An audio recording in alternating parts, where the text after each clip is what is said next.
4 semuanya masuk hari ini. Oke, sebelum kita mulai bisa berdiri dulu biar lebih semangat karena kita sudah di pertengahan hari ya. Jam ke-5, jam mulai genting, mulai lapar, mulai ngantuk ya. Oke, sudah. Mungkin anak-anak ada pernah dengar tepuk ini ya. Namanya tepuk pagi, siang, sore. Pernah dengar? Nah, oke ya, kita praktekkan ya. Oke, tepuk pagi tepuk berapa kali? 1. Siang? 2. Sore? 3. Malam? 3. Tidak tidur ya, tidak tidur, tidak tepuk ya. Jadi nanti bagi yang salah ada sesuatunya. Oke, gitu ya. Oke, kita mulai ya, siap ya? Oke. Tepuk pagi, tepuk siang, tepuk sore, tepuk siang, tepuk pagi, tepuk siang, tepuk sore, tepuk pagi, tepuk malam. Oke, tepuk tangan nanti kita semua. Oke, nah kita hari ini, minggu kemarin kita sudah membahas tentang kenali potensi ya melalui aplikasi Aku Pintar. Kemarin sudah dicek sendiri ya, sudah dianalisis sendiri kira-kira sesuai atau tidak. Dan kemarin dari kelas yang lain pun sudah oke, sudah sesuai dengan yang dirasakan kemampuan majemuk yang dialaminya, yang dimilikinya. Nah, pada pertemuan kali ini Bokta akan mengambil jurus yang ketiga, yaitu tumbuhkan resiliensi. Mengapa Bokta memilih materi ini yang mungkin masih asing di telinga kalian? Apa itu resiliensi? Karena kalian sudah kelas 12. Kelas 12 ini nanti kalian akan menghadapi momen-momen penting. Momen yang terdekat apa yang akan dihadapi? TKA yang akan dilakukan pada bulan November. Setelah itu momen apa? Bulan Januari tahun depan? SNBP. SNBP. Setelah SNBP bulan Maret? Ujian sekolah. Ujian sekolah. Bulan April setelah ujian sekolah apa? SNBT. SNBT. 4 momen ini sangat rawan kegagalan. Makanya Bokta nggak mau nanti ketika harapan kalian, rencana kalian yang terjadi tidak sesuai dengan apa yang sudah kalian rencanakan, kalian itu bisa menyikapinya dengan baik. Ya. Bagaimana aku bisa menularkan ini ke teman-temanku, membantu temanku bangkit itu bagaimana? Nah, pada pertemuan kali ini akan Bokta sampaikan semua. Sampai sini ada pertanyaan? Oke, kita lanjut. Nah, pada hari ini sama seperti minggu yang lalu, metode yang Bokta sampaikan adalah menggunakan metode ARKA. Apa itu ARKA? A-nya adalah aktivitas. Jadi anak-anak nanti Bokta minta aktivitas. Ya, kalau minggu kemarin mengerjakan kuesioner di HP, nanti ada aktivitasnya yang lain. Kemudian yang kedua adalah refleksi. Dari hasil permainan itu, refleksi anak-anak seperti apa? Gambaran anak-anak seperti apa? Kemudian yang ketiga adalah konseptualisasi atau penyampaian konsep, penyampaian materi ya. Apa itu bukan resiliensi? Kemudian A yang terakhir adalah umpan balik. Nanti di sini sedikit Bokta improve ya. Kalau kemarin di sini menggunakan metode ini di iklan Bokta, nanti akan sedikit Bokta improve. Anak-anak mengerjakan individu dan kelompokan berdua-dua dengan seperti apa? Nanti kita lihat. Paham ya sampai sini ya? Kita lanjut. Nah, Bokta pengen kalian kelompokan. Di sini seperti instruksi pada gambar ini ya. Bokta di sini sudah punya kartu ya. Ada 5 pak kartu. Ya. Ini tadi di kantor guru Pak Nunung sudah ibu. Anak-anak kok diberi kartu buat apa? Nah nanti ada ininya ya, kemaknanya ya. Satu kelompok akan Bokta beri 1 kartu. Silakan dibuka kartunya, dikeluarkan dari kotak. Kemudian meja paling depan atau meja mana yang kalian pilih untuk membangun menara silakan disterilkan. Ya, 1 meja saja. Instruksinya adalah buatlah menara setinggi mungkin. Formasinya seperti apa tidak ditentukan, tapi yang penting berbentuk menara. Ya, waktu jalan 5 menit. Siap Bu, siap. Suaramu. Jangan diganggu ya.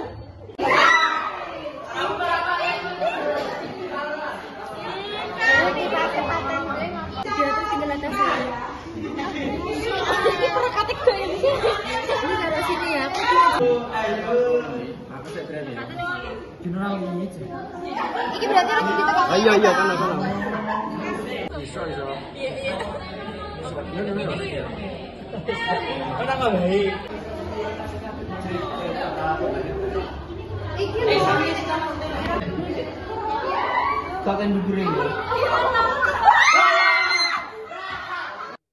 Oke, sekarang waktu sudah selesai, semua sudah ke depan ya. Ini sudah ada 4 menara dari 4 kelompok ya. Kemudian Bokta minta 1 perwakilan setiap kelompok, yang lain mundur mepet ke tembok ya, mepet ke penulis. 1 perwakilan setiap kelompok maju ke depan. Setiap kelompok kita kelompok 1 menguji kelompok 2, kelompok 2 menguji kelompok 1, kelompok 3 menguji kelompok 4, kelompok 4 menguji kelompok 3. Dengan menggunakan kertas ini dengan jarak 1 meter ya, dikira-kira. Oke, diam dulu.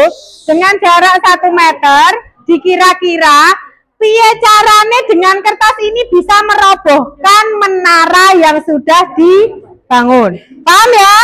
Oke, kita mulai dari kelompok 2 menguji kelompok 1, yuk.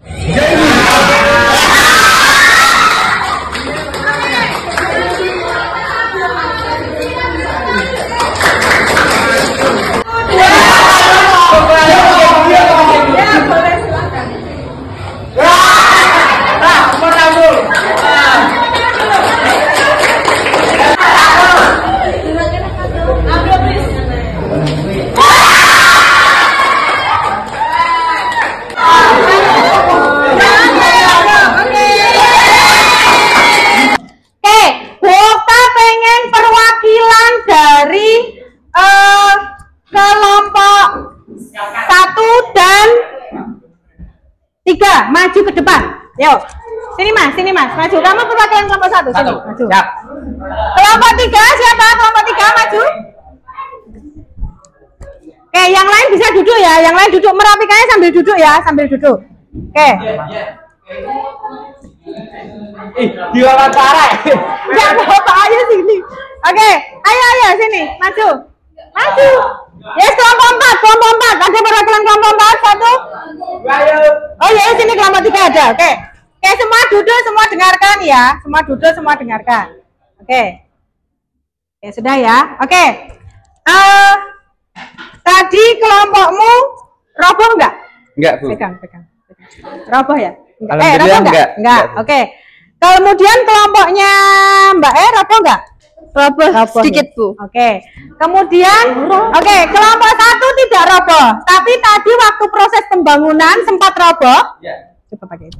Ya. Sempat Sempat roboh ya. Ya. Oke. Nah, kemudian Bokta tanya, apa perasaanmu ketika menara yang sudah kamu bangun dengan sedemikian rupa bersama kelompokmu tiba-tiba roboh sebelum waktu selesai? Apa, Kecewa, Bu. Kecewa. Selain kecewa?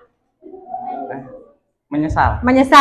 Terus ketika menaramu tidak roboh, perasaan apa yang kamu rasakan setelah dibangun? Bahagia, senang ya. Oke. Kemudian Mbak apa perasaannya ketika menara yang dibangun tiba-tiba roboh oleh angin yang diciptakan oleh lingkungan gitu ya? Apa perasaannya? Sedih, Bu. Sedih. Selain sedih, marah? Ya, sedikit. Kecewa aja sih, Bu. Kecewa aja. Karena tadi mungkin kurang simetris. Oh begitu ya, jadi melihatnya ke kelompokmu kurang simetris dalam membangun ya. Oke, kita beri aplaus untuk teman-teman yang ada di depan. Boleh duduk lagi. Nah, dari game tadi pelajaran apa yang bisa kalian ambil? Kekompakan, terus kerjasama, kerja cerdas, fokus, bangkit dari keterpurukan. Terutama kelompok 1 tadi waktu masih proses itu udah tinggi, tapi tiba-tiba ambruk, roboh dengan sendirinya. Nah, itu yang dimaksud dengan resiliensi, bangkit dari kegagalan, dari keterpurukan. Atau bahasa Indonesia nih, resiliensi itu juga dari bahasa Inggris ya, adopsi dari bahasa Inggris. Resilience yang artinya di bahasa Indonesia itu daya lenting. Ya, daya lenting. Kayak bola kalau kita jatuhkan ya, bola basket, bola voli, kita ini kan bola kasti ya, akan mentul atau mental. Itu daya lenting. Daya lenting kita sebagai manusia, sebagai remaja yang penuh dengan tantangan itu seperti apa? Itu ya. Oke, kita lanjut.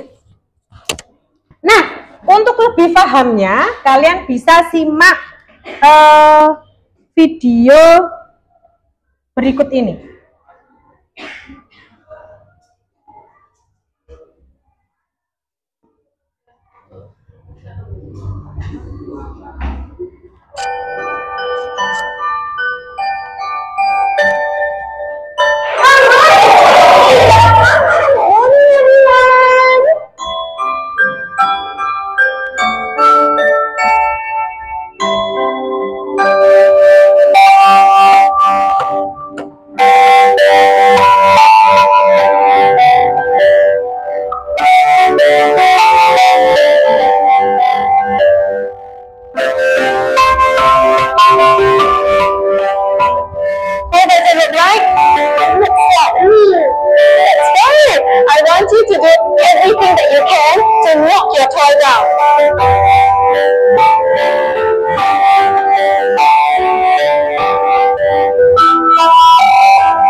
Siap.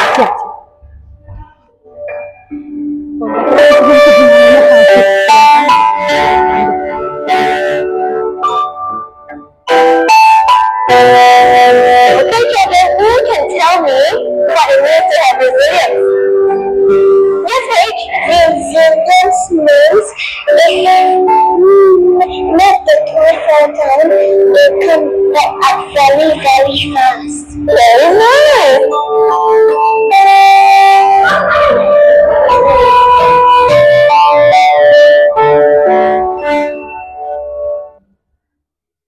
Oke ya, dari video tadi apa yang bisa diambil?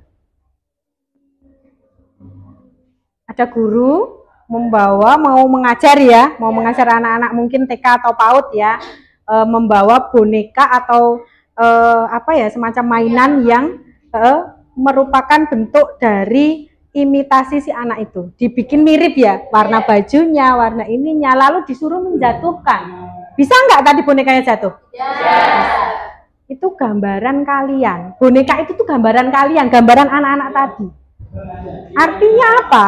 Ketika ada seseorang yang berusaha, entah seseorang, entah situasi, entah keadaan yang berusaha menjatuhkanmu, kamu itu bisa bangkit jauh lebih cepat dari kegagalan itu.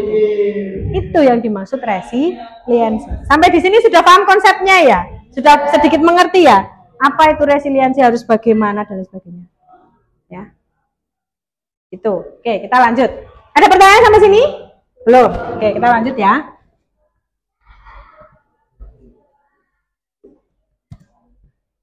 Oke, sudah duplikat. Oke, kita lanjut. Nah, bisa salah satu membaca dengan lantang? Bu Okta minta tolong. Oke, Vika. Resiliensi adalah kemampuan seseorang untuk bangkit kembali dan pulih dari kesulitan, stres, atau trauma yang dialami dalam hidup. Ini adalah kemampuan untuk beradaptasi, bertahan, dan bahkan tumbuh lebih kuat setelah menghadapi tantangan. Kenapa tadi Bu Okta di awal bilang materi ini Bu Okta rasa sangat cocok untuk di kelas 12? Karena pada tahapan ini, ke depan itu kalian akan menghadapi banyak sekali tantangan. Yang salah satunya di depan mata kalian adalah tes TKA, pemilihan program studi, seleksi masuk perguruan tinggi. Yang kita doakan, yang kita harapkan agar rencanamu itu lolos. Semua bisa masuk ke perguruan tinggi favorit yang diidamkan. Tapi itu rencana kita. Keadaan nanti seperti apa tidak ada yang tahu. Piye carane untuk bisa bangkit dari misalnya ndelalah kok nanti kamu belum rezekinya lolos BP. Kemampuan apa yang harus kamu miliki? Itu yang penting. Karena Bongka pernah di posisimu, pernah mencoba daftar SNBP, SNBT, UTBK, meskipun pada waktu itu namanya beda ya istilahnya ya. Tapi Bongka ada di fase itu. Dan sempat Bongka nggak bisa untuk melentingkan diri Bongka lagi, itu sempat. Hampir stres dalam arti memikirkan ya, piye caranya aku nggak bisa masuk perguruan tinggi negeri yang aku impikan, bagaimana. Tapi Bongka bisa, pada akhirnya sampai pada titik ini. Itu yang Bongka harapkan ke kalian. Kita tidak bisa menolak kegagalan, tapi piye caranya bangkit dari kegagalan. Paham ya sampai sini ya? Oke, kita lanjut. Nah, mengapa daya lenting atau resiliensi ini penting? Di sini sudah ada tagline berita ya, yang Bongka ambil dari media sosial yang mungkin kalian juga sering menjumpai di media sosial atau ketika kalian berselancar menggunakan media sosial ya. Sering diejek, tak punya ayah, anak SD di Banyuwangi tewas gantung diri. Karena apa? Resiliensinya belum tumbuh. Si anak ini belum bisa membangkitkan resiliensi itu seperti apa. Dan yang paling viral baru-baru ini, dokter PPDS Undip diduga bunuh diri gara-gara bullying. Ponakan Bongka dan kuliah kedokteran di Unisula, pada waktu Bongka baca berita ini langsung japri dia. Kok bisa Bongka memberikan wejangan ke dia? Ini PDSS, berarti dia sudah lulus esket, dia sedang menempuh profesi. Bongka pastikan keadaannya, saking khawatirnya membaca tagline berita ini. Kemudian ada lagi siswa SMP bunuh diri saat HP disita. Dan Bongka nggak mau ada kabar misalnya nanti ya amit-amit di 2026 atau kapanpun nanti siswa gagal SNBP akhirnya depresi. Bongka nggak mau ada berita seperti itu. Baik dimuat di media sosial atau Bongka mendengar sendiri dari murid, Bongka nggak mau ada kabar seperti itu. Ya. Piye caranya iso bangkit dari SNBP, dari UTBK ketika belum sesuai dengan apa yang kita harapkan.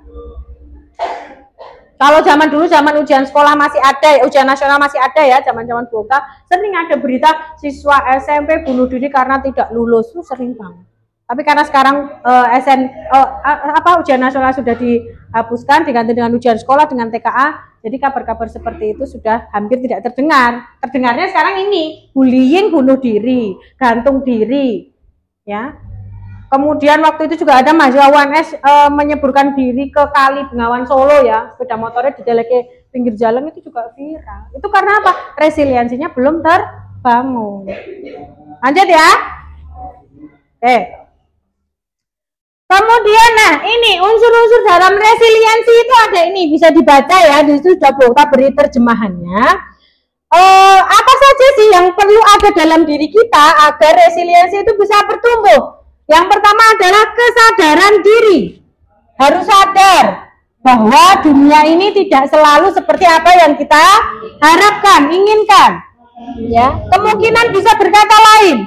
Kemudian kestabilan emosi. Kita harus bisa mengontrol emosi. Nanti pertemuan berikutnya Bongka bahas tentang kelola emosi. Ada di 7 jurus BK hebat itu ada. Kita bahas di pertemuan selanjutnya. Kemudian kemampuan beradaptasi. Yang gagal harus seperti apa? Oh, kalau aku nggak lolos SNBP, aku harus bagaimana? Kehidupan ini terus berjalan, nggak mungkin aku berhenti di tempat. Oh, kalau aku nggak lolos UTBK, aku harus bagaimana?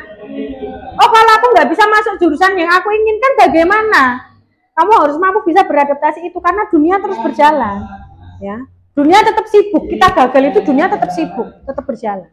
Kemudian sudut pandang positif, kita harus positif thinking, melihat hal-hal baik dari hal buruk yang kita alami.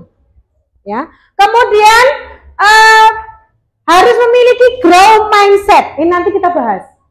Pola pikir yang berkembang, orang mandek tok pemikiran ini orang berhenti di tempat, orang jalan di tempat. Kemudian kemampuan memecahkan masalah, effective problem solving. Semua masalah pasti ada jalan keluarnya. Piye caranya untuk menemukan jalan keluar itu? Kemudian yang terakhir ada self compassion atau berbelas kasih kepada diri sendiri. Kita boleh tegas, kita boleh kuat, tapi ingat, kita juga perlu menyayangi diri kita sendiri, apapun keadaannya. Ya, orang pertama yang menyayangi kita, yuk kita mau siapa lagi? Orang tua, ya. Tapi apakah selamanya orang tua akan bersama kita? Teman, ya. Tapi ketika temanmu sudah menemukan hal dunia yang baru, kayak kalian sekarang ngubiang-ngubiung satu kelas kemana-mana, tapi nanti ketika lulus, wis beda cerita, sudah punya dunia lagi. Pacar iso pedot, ya enggak? Suami istri bisa bercerai, bisa dipisahkan oleh mau. Jadi orang pertama dan yang harus selalu sayang sama diri kita itu diri kita sendiri. Ya. Kalian bisa mengukur itu. Paham ya sampai sini ya? Oke, kita lanjut. Nah, pola pikir bertumbuh atau grow mindset. Tangguh sejak dalam pikiran. Waktu kemarin Bu Okta diklat, itu fasilitator Bu Okta bercerita, ada 2 anak kembar ya, dibesarkan di lingkungan yang memang tidak begitu kondusif. Si bapaknya itu tukang judi, tukang mabuk, ya, tukang anarkis gitulah ya. Ibunya ya selayaknya ibu rumah tangga biasa. Ada 2 anak kembar tumbuh di lingkungan itu. Yang satu ketika dewasa itu sama persis seperti bapaknya, tapi yang satu bertolak belakang. Kira-kira ada yang tahu nggak kenapa? Ada yang tahu nggak?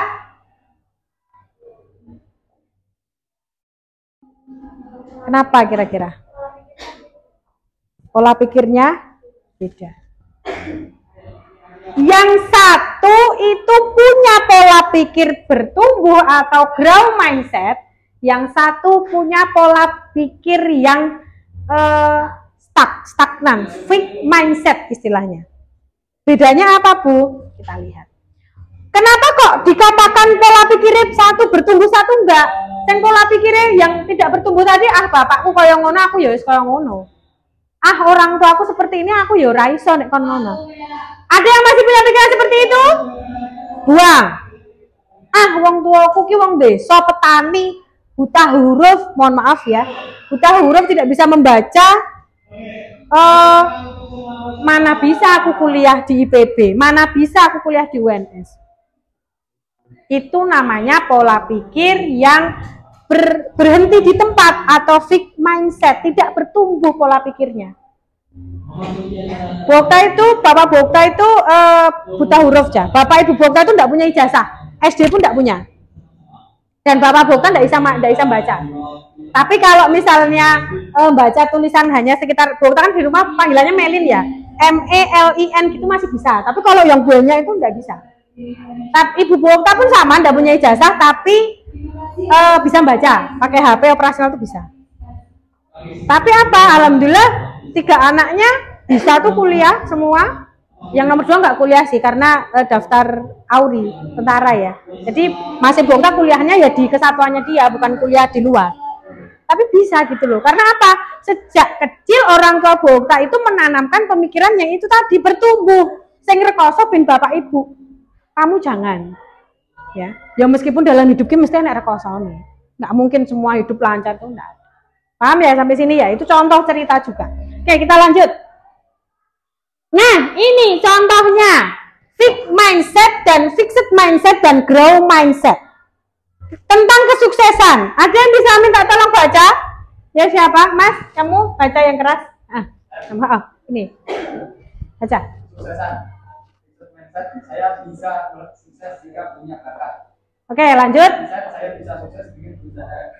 Kegagalan, fixed mindset, saya menyerah. Grow mindset, saya akan coba lagi. Kesulitan, mindsetnya saya tidak bisa, mindsetnya saya belum bisa. Masalah, mindsetnya mengapa masalah ini terjadi pada saya, mindset solusi apa yang bisa saya upayakan. Kritik, mindset saya sakit hati, mindset terima kasih, saya akan memperbaikinya. Ini contoh ya. Di sini Bu Okta sering masih merasa seperti ini tuh sering, tapi nggak boleh lama-lama. Kenapa kok ini terjadi padaku gitu ya? Kenapa kok Bu Okta harus kerjanya jauh banget? Padahal teman-teman Bu Okta kerjanya itu hanya 5 menit, 10 menit bisa pulang. Tapi kenapa Bu Okta harus menempuh perjalanan yang Sempat ada pemikiran seperti ini, sempat. Tapi apakah kalau kita berpikir seperti ini keadaan akan membaik? Tidak. Ya, kesuksesan. Saya bisa sukses jika saya punya bakat. Salah. Kamu bisa sukses kalau kamu berusaha. Nek guru meneng tok enggak bisa. Meneng tok dapat uang enggak bisa. Konten kreator Bu di rumah aja dapat uang. Dia enggak diem aja, dia bikin konten, dia berkarya. Makanya dia bisa dapat uang. Ya. Kemudian kegagalan. Saya menyerah. Gagal SNBP, menyerah. Wes Bu, aku meh kerja wae ora main daftar kuliah. Jangan. Piye carane? Saya akan coba lagi. SNBP gagal ya SNBT no. Masa SNBP semangat SNBT ini tidak dilakukan, bertolak belakang sekali. Jangan seperti itu. Siapa tahu rezekimu ada di SNBT. SNBT gagal, coba mandiri. Siapa tahu rezekimu ada di situ. Kita nggak pernah tahu. Mandiri gagal. Oh, lirik perguruan tinggi swasta yang bagus. Siapa tahu. Ya, kita nggak pernah bisa menutup kemungkinan itu. Di depan itu Gusti Allah wis menyiapkan apa kita nggak pernah. Kemudian kesulitan. Aku raiso kayak tadi ya, mungkin wah raiso ki bangun menara nggo ngene tok piye bongkar raiso, kartunya licin. Tapi yang grow mindset saya belum bisa. Ayo piye carane Cak? Oh iki ngene, oh di solatipnya dipotong kecil-kecil, oh disusun di ini. Ya. Kemudian ini yang masalah tadi ya, solusi. Nek enek masalah iki solusine piye? Wah aku bar tiba ki pite rusak, engko tekan omah masih seneni Pak. Piye iki kenapa, Bang? Solusinya piye? Oh matur sing apik nyelengi duitnya diganti. Buat ganti motor itu solusi. Tapi nek kamu diem tok tidak akan berubah keadaannya. Kemudian kritik. Wah dikritik. Aku lara ati aku ndek ini presentasi kayak anu takon terus kok padahal wis ngerti jawabane kok. Kan ngerti nek kondisi di kelompokku ki urung sempurna, urung maksimal. Ada yang seperti itu? Nah, dirubah pola pikirnya ya. Nih, terima kasih. Saya akan berusaha memperbaiki. Ini yang memang agak susah, Bu. Tapi sampai sekarang masih berusaha mengolah. Tidak apa-apa, itu wajar. Di hati itu diolah. Oh, aku sakit hati. Oh, ini diolah. Rapopo sakit hati itu wajar. Nih, kita harus mencari hal yang baik. Yang harus kita perbaiki itu apa? Ya, itu perlu pengolahan, perlu penerimaan dari sini. Pelan-pelan Bu yang masih belajar di sini. Tidak ada yang sudah sempurna, tidak ada. Kita semua masih belajar. Itu ya. Lanjut ya. Oke. Ini yang tadi ya sama fixed mindset dan grow mindset. Nah ini tak kasih jawabannya sampai nanti tidak lama ya. Ini ya, saya percaya bahwa kecerdasan dasar saya adalah sesuatu yang tidak dapat saya ubah terlalu banyak. Ini berarti yang silang itu yang dianu silang berarti yang fixed mindset ya. Yang di biru yang di blok yang centang itu berarti yang grow mindset, contohnya itu. Bisa dibaca sendiri ya. Kemudian kita lanjut ya. Oke. Nah, ini membantu teman sih. Kita sebagai teman itu kan dalam berkomunikasi, dalam bersosialisasi itu kan pasti sering disambati teman ya. Kita juga harus punya keterampilan untuk membantu teman kita agar menumbuhkan resiliensinya itu seperti apa. Contohnya ini ya. Contoh situasi tim. Bokta pengen dong baca Mbak yang keras, yang ini, yang biru-biru kelihatan nggak? Kelihatan ya, yang keras ya. Contoh situasi.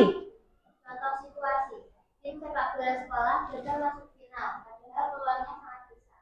Nah, ada situasi seperti itu. Contohnya ya, ketika temenmu meh lomba atau sudah lomba, hasilnya seperti ini.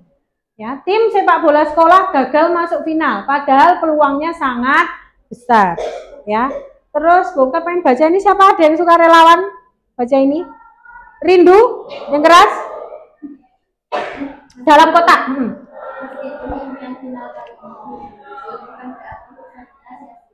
Mari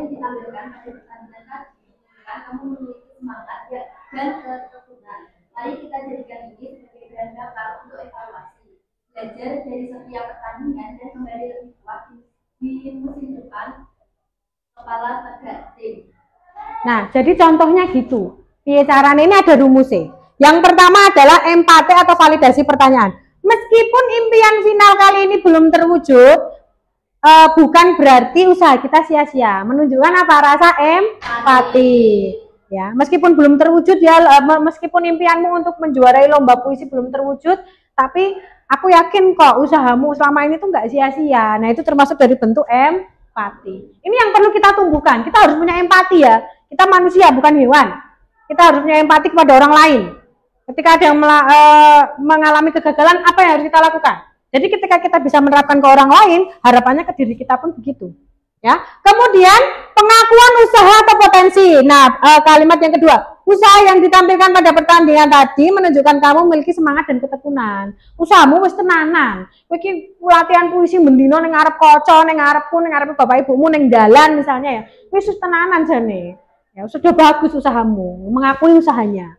Kemudian reframing atau perspektif positif. Mana tadi? Mari kita jadikan ini sebagai bahan bakar untuk evaluasi. Ya, jadi berpikiran positif. Oh, kegagalan ini mungkin bisa untuk kedepannya itu lebih baik lagi. Siapa tahu nanti di semester berikutnya kamu bisa ikut lomba puisi lagi, misalnya seperti itu ya. Atau siapa tahu nanti di SNBP kamu belum lolos. Misalnya nih ada satu kasus teman yang satu lolos SNBP, satu enggak. Ini teman deket banget. Nah, yang lolos SNBP ini harapannya tuh bisa memberikan ini ke temennya yang enggak lolos. Dan temennya orang putus asa gitu loh ya. Usahamu ya tenanan TKA ngantek sinau wonge ngantek ora turu misalnya ya 24 jam nggak tidur misalnya.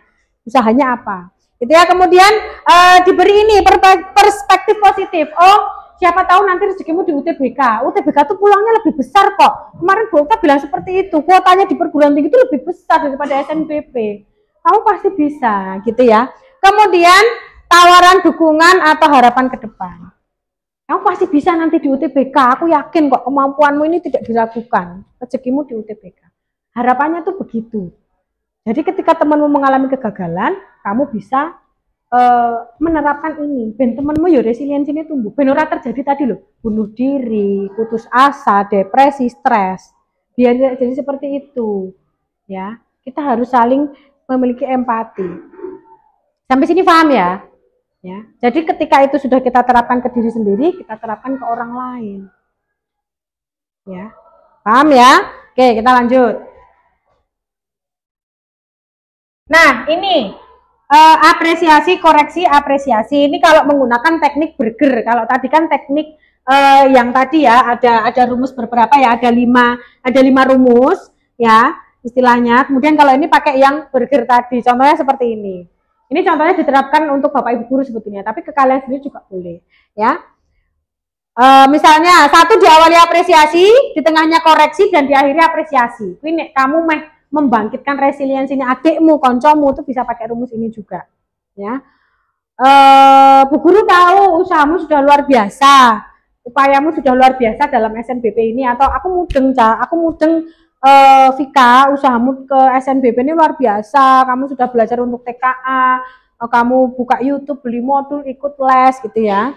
Kemudian ada koreksi di tengahnya, tapi kamu juga harus memikirkan nanti di UTBK persiapanmu seperti apa, kurang apa di UTBK nanti, latihan soalmu harus ditambah, koreksinya seperti itu. Kemudian pemilihan program studimu terlalu tinggi misalnya ya, keketatannya tuh tinggi banget program studi yang kamu inginkan itu berdasarkan data ini misalnya kamu beri gitu. Nah di akhirnya dicoba lagi, dipikirkan lagi perguruan tingginya atau program studinya yang tidak begitu ketat dan sesuai dengan potensimu itu apa. Gitu. Contoh dengan menggunakan teknik burger itu seperti ini. Tapi nanti Bu Okta nggak pengen ini aplikasi ya. Tadi kan kita sudah membangun menara tadi itu termasuk kegiatan aktivitas. Kemudian tadi siapa mas namanya? Rifa dan siapa tadi yang maju? Siapa dok? Angel maju tadi juga kegiatan refleksi. Dan ini Bu Okta menjelaskan ini kegiatan konseptualisasi. Nah nanti ketika aplikasi Bu Okta nggak pengen gunakan ini, ada LKPD yang Bu Okta bagikan ke kalian sendiri. Gitu ya, paham ya sampai sini ya? Oke kita lanjut. Nah ini contoh aja praktek.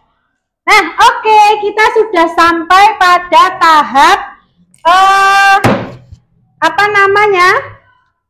aplikasi ya. Aplikasi. Jadi dari yang sudah Bu Okta sampaikan tadi tentang resiliensi, tentang grow mindset, tentang ini, Bu Okta pengen kalian mengerjakan pada LKPD yang sudah Bu Okta sediakan.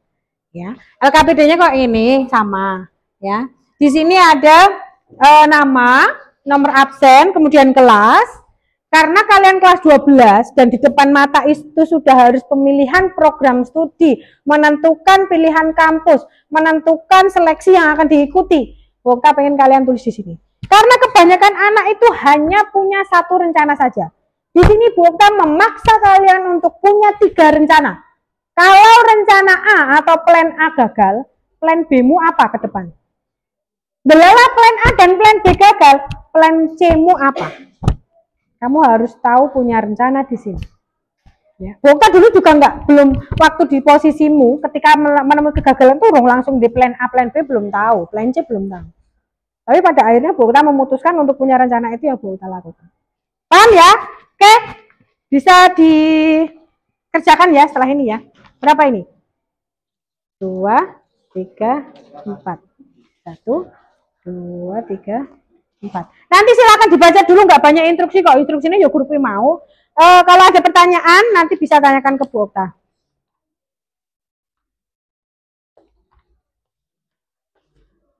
Kalau lebih bilang ya atau kurang ya.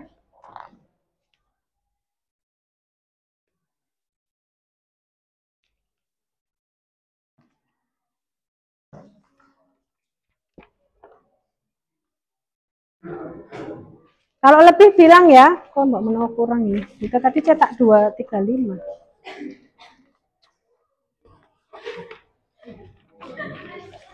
Baru 3 induk. Ada yang kelebihan 1? Bokta cetak 35 kayak kan di sana. Ada yang belum dapat itu belakang-belakangnya. Oke ya, silakan dikerjakan. Nggak ada ya, ada yang mana ya?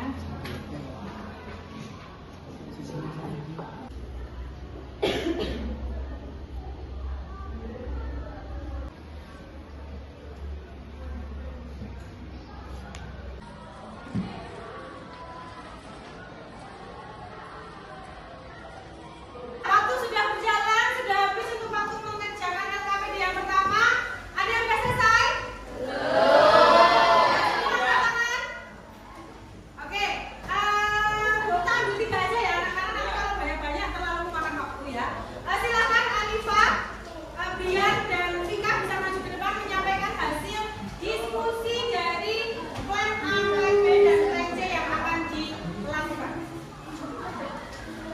Ya, dari siapa dulu? Perkenalkan, sebutkan nama dan sebutkan plan A, plan B dan plan C. Dari Vika dulu boleh?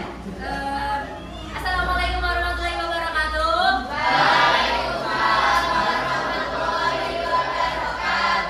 Perkenalkan, nama saya Vika Anastasia Fani. Pada kesempatan kali ini saya akan menjelaskan tentang rencana saya setelah saya keluar dari SMA ini atau lulus SMA nanti. Untuk plan A saya akan menentukan harapan pertama saya di SNBP. Apalagi setelah saya kemarin mengikuti studi kampus, saya jadi tahu bahwa prodi yang akan saya ambil itu persaingannya cukup longgar, sehingga hal itu memotivasi saya jauh lebih baik untuk lebih belajar. Kemudian untuk plan B saya, setelah fokus pada TKA, saya akan fokus untuk belajar SNBT atau UTBK agar bisa masuk ke perguruan tinggi impian dan prodi impian apabila saya gagal di SNBP. Untuk plan C saya, apabila saya gagal di SNBP atau SNBT, saya mungkin akan gap year atau menunda kuliah untuk mencari pengalaman kerja, atau mungkin saya akan masuk ke perguruan tinggi swasta atau bahkan masuk di sekolah kedinasan. Oke, berarti dari sini Vika sudah punya 3 rencana ya, SNBP, SNBT dan masuk ke perguruan tinggi swasta maupun kedinasan. Jadi kamu sudah punya rencana. Jadi ketika gagal itu, oh aku harus ini, aku harus ini. Jadi tidak berhenti di tempat. Ya. Oke, kemudian dari Alifa silakan. Boleh perkenalan dulu. Saya mengenalkan nama saya Alifah Nurfajira Ramadhani. Untuk plan A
dari rencana